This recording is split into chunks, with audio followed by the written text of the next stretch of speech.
Okay, good morning, everyone. Thank you for joining us today. I'm delighted to welcome you to this exciting webinar on a topic that's critical for organizations in today's rapidly evolving business landscape, maximizing ROI with digital employee experiences. I'm Steve Costigan. I'm a director with CloudScale, and I will be your host for today's session.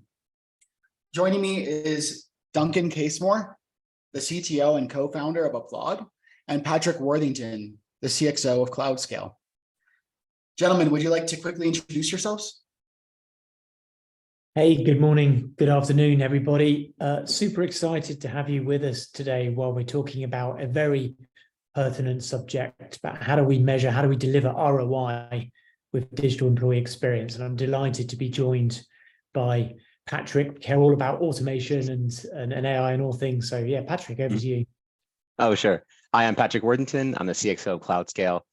My job is pretty much responsible for ensuring that everyone gets the kind of experience out of their employee experience they want.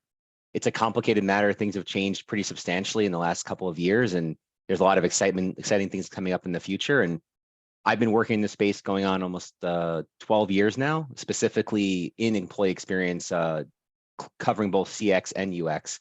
And you'll be finding in this webinar there's a lot changing and a lot of exciting things coming. So very excited to be here. All right, perfect. So before we dive into the session, I wanted to bring up a couple of housekeeping rules. If you have any questions, please ask those questions in the chat. We want this webinar to be as interactive as possible. We definitely want to hear from you. We want to hear your experiences, challenges. Let us know where you're from and why you signed up and what you're looking forward to learning today. So today we'll be discussing what digital employee experience is and how it affects your bottom line. How do you start your digital employee experience journey and how to maximize ROI with digital transformation? So I guess I'll start with a question for Duncan. What is digital employee experience and what drove you as a founder to focus on this particular area? Yeah, thanks. Interesting, great question. I think I started my role in what was HR tech more than 20 years ago. I won't go into exact dates. It starts to get a little crazy, but I started life looking at HR tech through the lens of what was originally admin systems, essentially to record HR records and payroll. And I've seen that evolve over and over the years to become more and more apps and more different bits of technology.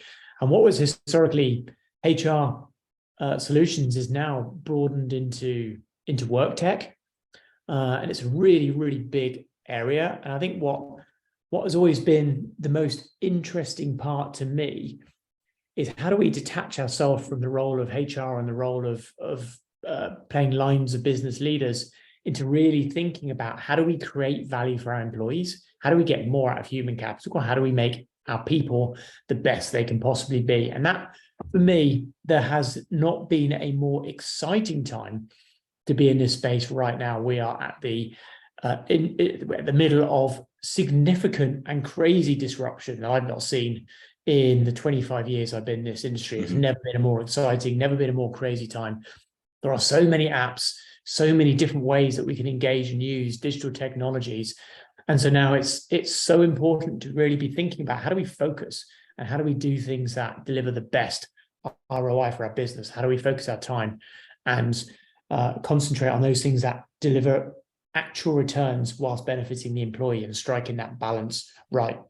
So for me, it's really exciting. I've been with Applaud for 10 years. We are an employee experience platform, and we are focused entirely on delivering value for the employee. We believe that employees should have the same consumer experience inside the world of work as they get outside the world of work as consumers. And it's really important to bring that consumer lens into the world of work. There is now enough compelling evidence, and we'll be talking a lot about this, around what the actual tangible returns of employee experience work could be. But it's safe to say that anyone who is not focusing and actively working in this space and looking to create digital experiences, improve those, is going to fall far behind. Everyone is now looking at this and delivering it and building on it in their roadmap. So we're a platform that helps underpin that. And it's really, really important, more than ever, that we retain that focus and get that right. To answer your question, Stephen, when we talk about digital employee experience was pre-pandemic very much a separate thing to the physical human touch points that we have in the office and at the desk. And now, digital employee experience for many, many employees is the employee experience. My only interaction with my employee experience is through digital. It is the whole of my employee experience.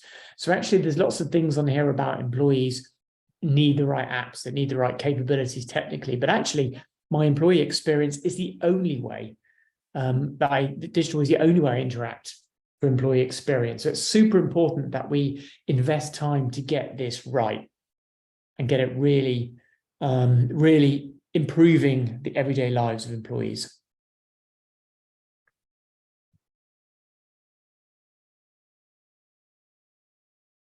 Over to you, Stephen. Sorry, I was on mute. Absolutely. The digital experience. And thank you for that. And the focus on employee experience through digital experiences is a passion of mine as well. Mm-hmm. So Patrick, the next question's for you. So Okay. I've known you for a long time. I've been Very long with you time. for quite a long time. And I know your passion for digital and employee experience. Mm-hmm. You spent your entire career creating digital experiences for companies mm-hmm. like Monster Energy, the NFL, Ralph Lauren, New York Life. What is different about that world today compared to 6 years ago? Mm-hmm. And how has CloudScale adjusted its approach to fit what is happening in the workplace today to really continue to create a brilliant employee user experience? Mm-hmm. Well, it kind of dovetails off with what Duncan was just saying a second ago. Employee experience pre and post pandemic is absolutely different. The baseline of what an employee expects now, what I would say like the minimal viable product, what they expect is mobile first, is one of the, everything's mobile now. There's the expectation that everything works on your portable device is now a baseline. Flexible work, generative AI is now at the forefront of all conversation in every sector across every vertical. I can't find any area where someone's not talking about it. Automation first, automation at scale is a big area. People don't want to do trivial and meaningless tasks over and over again. They want to do the work that they've been educated, trained, and are being well compensated to do.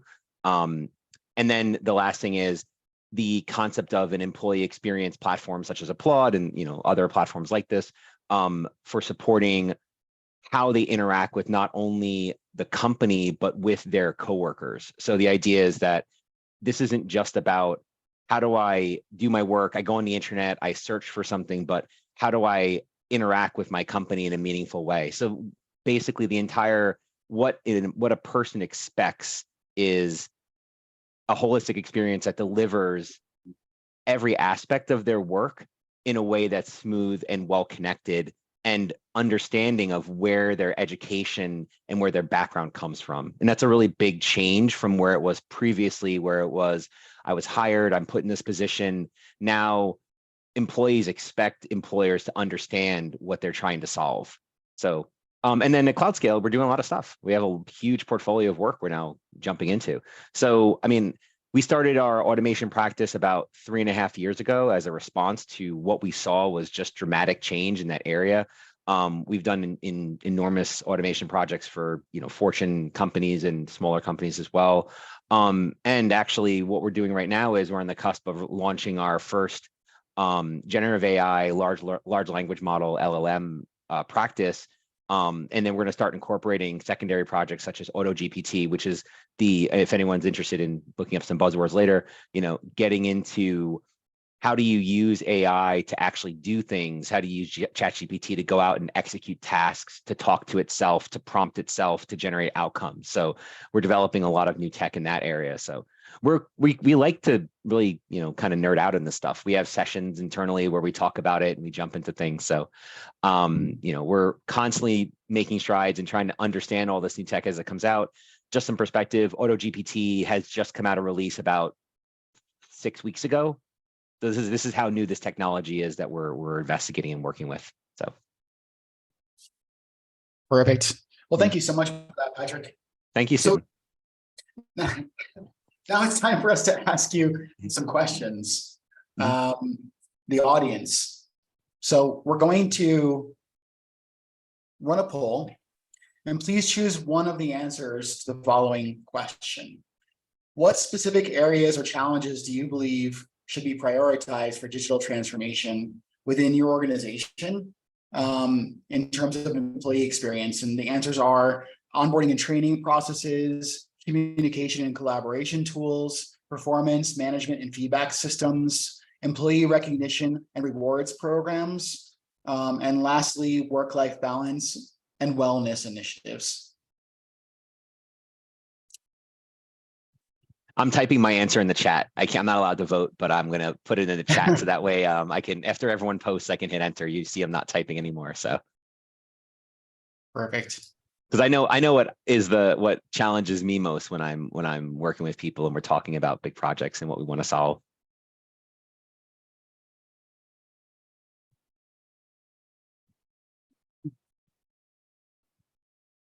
Meaning all of the above. Like that.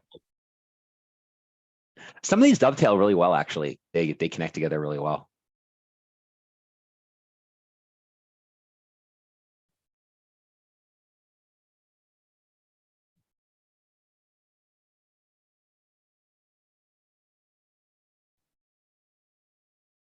Well, I had one person agree with me. So 4 out of the 11 chose onboarding and training processes. Yeah. And it's funny because that aligns directly with what we hear from every one of our customers right now in terms of what problems they're trying to tackle in this realm. And that's onboarding and automation around onboarding and the digital experience of onboarding. It's amazing how many companies we speak to today are still having challenges in this area. Super interesting to see. I think it's not surprising to see onboarding on there. I think a lot of people cite onboarding. Actually, I'd be really interested to split it out into pre-boarding and post-boarding, because I know a lot of the time people spend time automating pre-employment activities, signing documents, getting equipment provisioned. I'd love to know how many people are actually investing in how do we onboard people once they've joined super quickly to give them the right training at the right time, the right personalized content to help them succeed in that important first few months. That'd be super interesting to hear. Drop it in the chat. Let us know what you think. Yeah. And on the onboarding, offboarding concept, like we're actually finding that offboarding is becoming more and more of a priority with companies in this new, remote workforce. That, offboarding in previous generations, people were in the office, they were like, oh, you're not in the company anymore, we cut you off. But now people have access to so many digital systems that we're writing pretty comprehensive offboarding platforms now for people to help them manage offboarding and assets and, access to equipment, returning equipment. There's so many different pieces of that equation. So, but I like organizational design and change management because that's a really difficult area that companies struggle with. And there are so many ways, or automation and generative AI and platforms like Applaud can solve those problems for you. So. Absolutely. And the one that I'm starting to hear a lot more about is offboarding as well, and some of the compliance and other types of issues related to employee offboarding. So a digital experience solution that can connect the dots between all of those from start to finish, so critical. And so, Patrick, one of the common challenges organizations face when it comes to digital employee experience is knowing where to start. I think that a lot of organizations feel the need to embark on the journey, but they don't really know where to start and have a clear starting point. Yeah. So I think that's from the perspective of working with Applaud and being a leader at Cloud Scale, working with these enterprise and mid-market organizations, could you share some insights and practical steps that organizations can take to begin their digital employee experience journey? Yeah, actually, on the next slide, I have a little bit of I wrote some points. Feel free to zoom in and get your magnifying glass out for the to read them. I went through and just tried to give some ideas of where I find the biggest sets of, how I would put it is barriers to entry, where we find difficulty. So when I start to think about this problem, it's where I like to start and really think about how you build your decks. How do you come up with an employee experience journey? And understanding the sentiment of not only your employees, but your customers is a big part of understanding your employee journey. So for example, right, it's not just about your employees, right?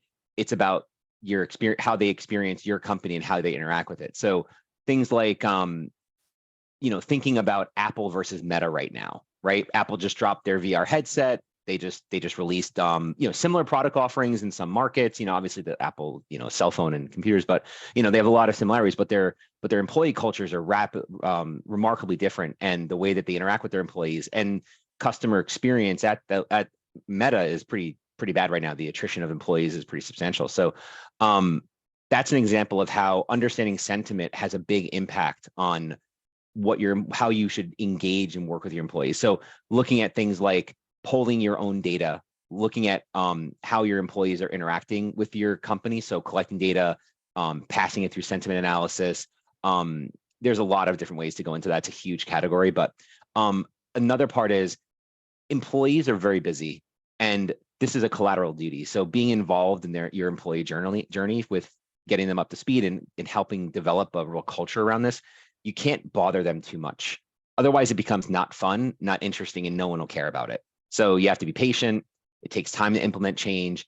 The cool thing is you don't have to invest an incredible amount of money in this to get huge wins. So, and you'll see in my next thing, it's initial steps are just that, initial steps. Anything you can do to start is a win, because every small win that you report improves morale and improves momentum around your Dex journey, right? So every single time you post, oh, we did this to improve your life, even if it's the smallest thing, people read that and they get a very little, kind of hit of dopamine, and they're like, oh, this is great. My company actually cares. There's things happening here. We're a modern, forward-looking company. And this last one, I wrote a pretty mouthy explanation. Memorable transformations stem from resolving irritations, right? So this is one of the biggest areas that I explain to always think about in your employee journey. You want to build things that solve problems for people. Their journey is not just about giving them awards and handing out, sending emails, saying this person did a great job. Those are great. They're nice morale things, but building solutions to really bad problems in your company will drive the largest employee satisfaction gains of anything you'll ever do. So tactical solutions like, I have this problem, I do this thing over and over again, I really don't like doing it. Fix that problem, and that set of employees will be happier right away. Those are sometimes more difficult to do, but platforms like Applaud do this really well. They have features where you can support solving a wide variety of problems. We develop automations around solving these problems as well. So this is kind of the areas that we specialize in to really kind of how do you solve real problems that actually affect people's lives. So hopefully I didn't answer too many questions. We'll see. If anyone has any questions about how to start their journey, throw them in the chat and I'll just respond to them in line. Yeah, absolutely. And I love that the last few things that you said, Patrick. What it made me think about is it's not just about the employees who are onboarding and their digital experience journey. It's also about your existing employees and the pain that they are experiencing from the company scaling or other types of things that put pressure on those employees because of a lack of a digital experience or a digital solution inside the process. Exactly. Perfect. Okay, so now we're going to move on to the next poll. Unless Duncan, you want to add anything, I'll go ahead and move on here. Let's jump in, Stephen. Okay, perfect. So this time we'd like to know what areas are proving to be the biggest cost to the business. therefore, offering the best opportunity for business savings, Mhm. where you can extract the most ROI. Is it in your employee productivity, the first year attrition and the cost of hiring, offboarding, overpayments and asset return, or automation efficiency? This is a tough one, actually. I didn't think about voting on these before I read them all, but I didn't think about how I would vote if I were to actually vote on this. It's interesting.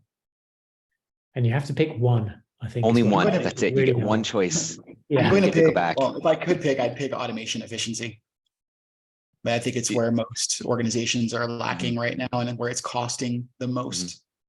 And it actually ties right back into what we were just talking about as well. Yeah.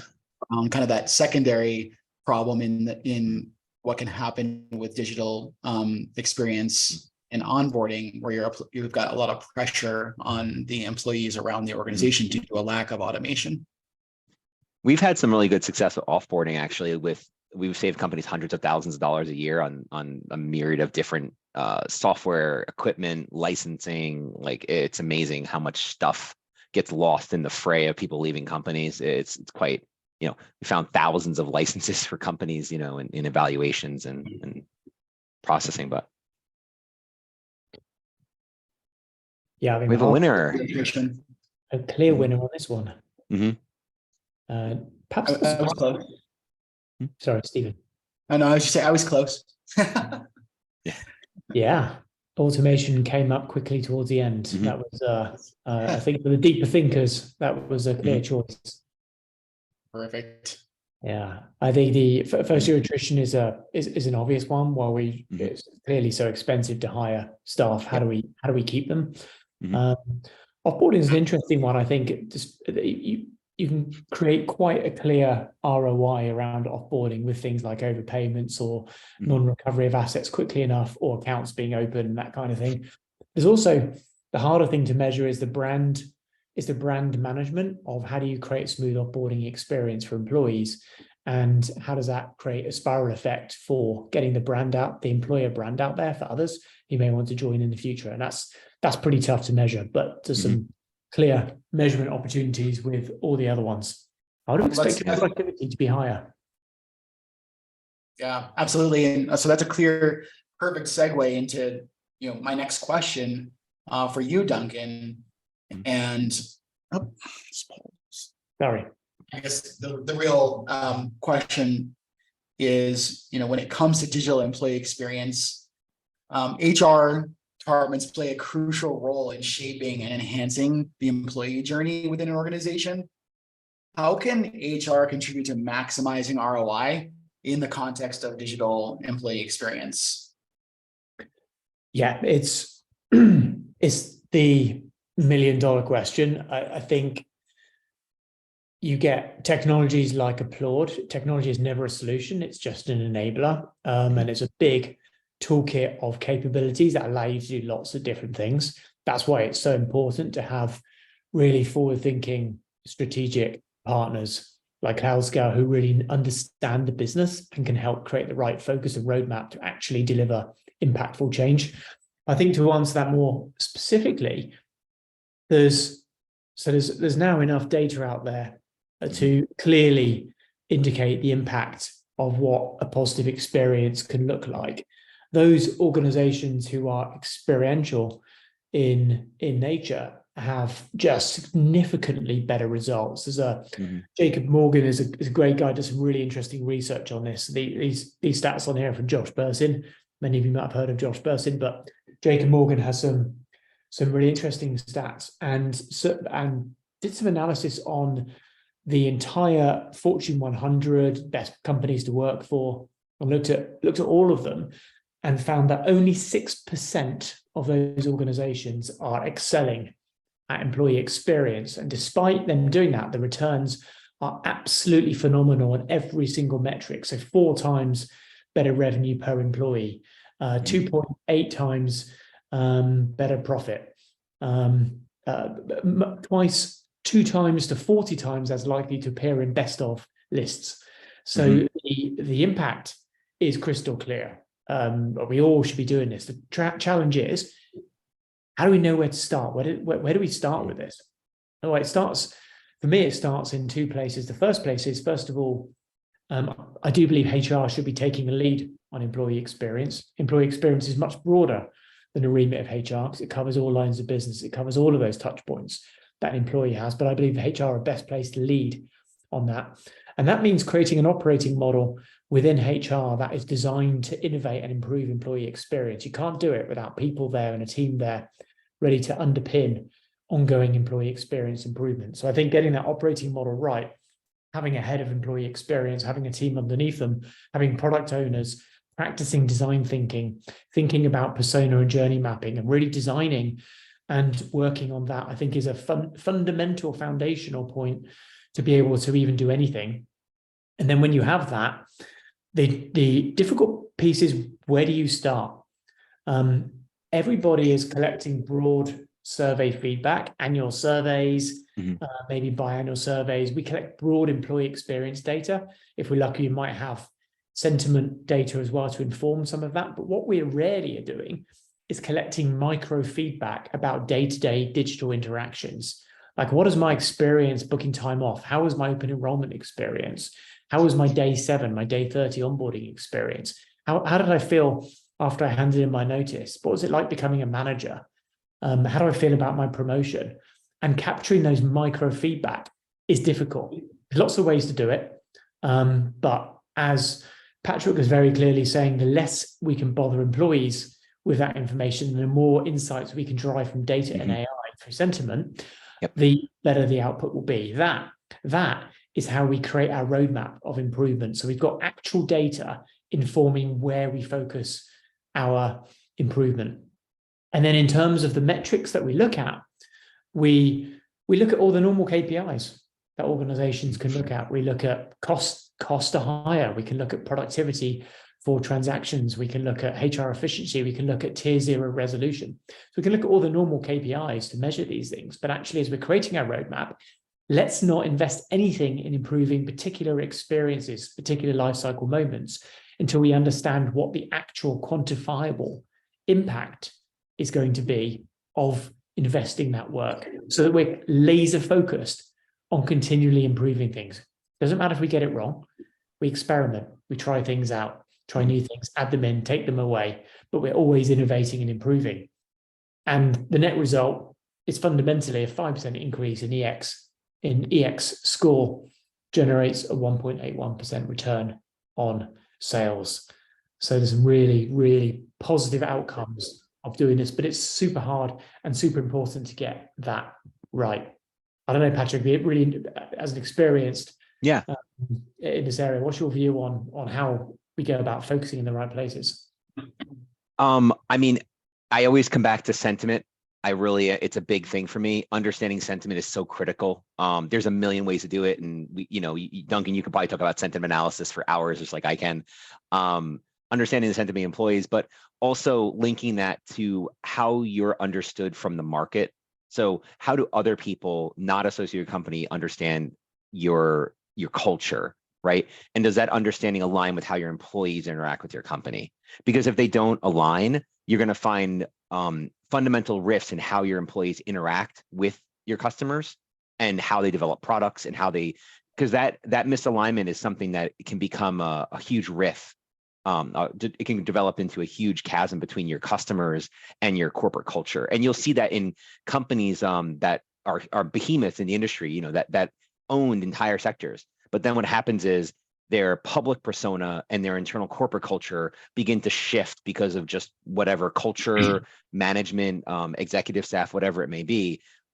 Ensuring that there's a close tie between those two is a huge part of ensuring that you keep your employee experience aligned with the direction of the company. So I know it's a kind of a long answer, but it really is a very, very big part of, and if you look at the biggest, most successful companies, the vision on the outside is the same vision on the inside. They're not selling a different bill of goods to their employees inside the company versus what they're selling to their customers. So just my perspective. So true. Almost every organization we speak with is thinking about how do they tie their EX strategy to their broader organizational vision and strategy. kind of obviously, but in a more meaningful way. How do we? Yep. I think you can't create a great consumer experience without a great consumer experience on the inside. Mhm. And if you get that right, it just it explodes outwards Yep. every possible way imaginable. My role didn't really exist like 10 years ago. Like a CXO, what like experience officer, like merging the differences between CX and UX wasn't as much of a thing. Like it was more of like, customer experience fell under marketing, and you know what I mean? Like it was a very weird world. But now, honestly, the lines between UX, CX are all just blurring together. Employees expect to be treated like customers in a lot of ways. Yeah, absolutely. I'd love to hear your thoughts in the chat. Let us know how you're thinking about EX, how you're measuring it. What are the challenges you'll face in terms of prioritizing those? How far have you gone with sentiment? Let's hear it. I see some people I know in the chat. I see Pam. I see that. I'm calling out some people. Yeah, and in the meantime, Duncan and Patrick, I just want to say thank you for these insights. And thank you all, the audience, for being part of this session. We hope you found the discussion and the insights shared by Duncan and Patrick valuable. As we conclude the session, I wanted to emphasize the importance of taking action and exploring how digital experience can drive positive transformations within your organization. To further assist you on your DEX journey, scan the QR code to see Applaud in action. Applaud is the employee experience platform that can help you enhance processes, measure improvement, and amplify ROI. We wish you all the best on your DEX journey, and thank you. Have a fantastic day.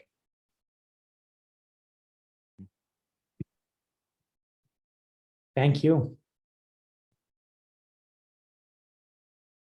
Thank you.